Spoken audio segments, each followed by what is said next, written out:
l'instant. Donc en réalité, avec les renouvellements à la tête de l'État, nous sommes là pour dire que nous sommes dans la continuité de la mise en œuvre de l'accord de Nouméa. Nous sommes 2 signataires dans cette délégation, que les choses qui ont été engagées avec l'accord de Nouméa et relayées et ajustées au fur et à mesure par les comités signataires, nous sommes toujours preneurs. Nous avons écrit sur tout ce qui a été promis par les experts. Nous avons mis en œuvre toutes les choses qui ont été décidées par le comité signataire, notamment la mobilisation des experts jusqu'à la fin de la mission. Et nous sommes là pour dire que nous sommes toujours prêts à poursuivre dans cet état d'esprit constructif pour que l'accord de Nouméa aille jusqu'à son terme, et tel que écrit dans la Constitution. Et donc nous sommes preneurs à ce que les autres délégations, maintenant que les législatives sont terminées, se redécident à participer activement aux travaux.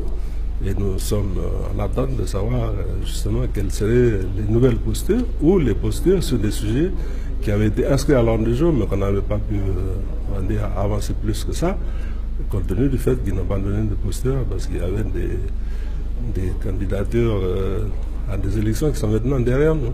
Alors est-ce qu'une date a été enfin décidée pour le référendum lui-même? Je vous rappelle que le Congrès de la Nouvelle-Calédonie est compétent jusqu'au mois de mai 2018 pour proposer cette date, sauf qu'il faut une majorité de 3/5, laquelle majorité nous ne sommes pas prêts de l'approcher, et qu'il y a un autre article qui s'appelle l'article 27 qui porte sur 3 transferts de compétences, pour laquelle la Nouvelle-Calédonie devrait simplement, à la majorité simple de 29, nous sommes 25, décider par une simple résolution du transfert. Et on ne les a pas non plus depuis plusieurs années. Donc le problème, il n'est pas dans ma délégation au niveau des indépendantistes, il est dans l'entente qui vient de se renouveler en face de nous pour nous empêcher d'avoir un député à l'Assemblée nationale. Et donc c'est pour la raison pour laquelle nous continuerons à venir ici en direct voir l'État au moment du comité signataire ou à d'autres moments comme celui-ci. Est-ce que vous êtes entré en contact depuis la fin des élections avec les représentants des loyalistes? Aucun contact. Parce que Philippe Gomez s'en est un petit peu inquiété il y a 8 jours en disant qu'il n'avait plus de nouvelles de vous. Aucun contact. Et alors, rien d'autre à dire? Vous le déplorez? Vous le souhaitez?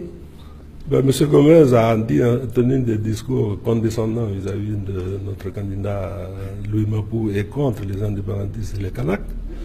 Donc on attend de décoder ce qu'il a voulu dire par là, empêcher qu'un indépendantiste siège à l'Assemblée nationale, alors que nous sommes porteurs de ces accords depuis Matignon-Dino jusqu'à l'accord de Nouméa, et que jusqu'à preuve du contraire, nous avons œuvré pour le rééquilibrage et pour la mise en œuvre de l'accord de Nouméa. Donc je ne sais pas pourquoi ce serait un problème de siéger à l'Assemblée nationale, mais s'il veut tous les pouvoirs, qu'il l'assume. Nous restons dans notre rôle. Vous allez vous rencontrer à votre tour en Calédonie? J'ai déjà répondu. J'étais en contact régulier à son initiative avec Calédonie Ensemble et le député. Il ne m'a jamais appelé depuis qu'il était élu.